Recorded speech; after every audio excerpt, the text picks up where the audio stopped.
L'Ajuntament de Santa Coloma de Gramenet hauria d'estar garantint el dret a l'habitatge de tots i totes les veïnes de la ciutat.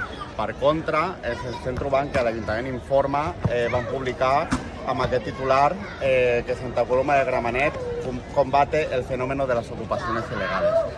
La majoria d'ocupacions que es donen a la ciutat són ocupacions d'habitatges propietat de grans tenidors i de bancs. L'ocupació d'habitatges no és una problemàtica de la ciutat. La problemàtica de la ciutat és que la gent no té garantit l'accés a un habitatge digne.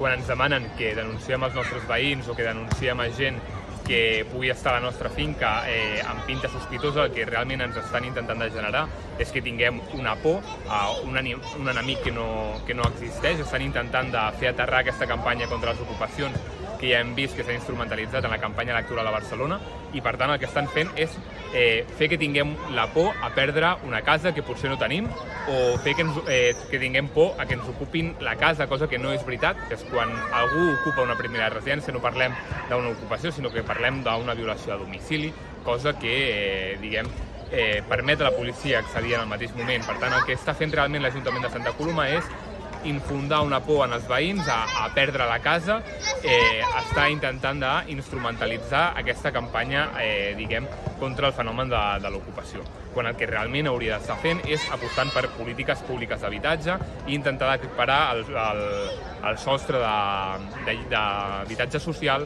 d'habitatge públic, als estàndards europeus.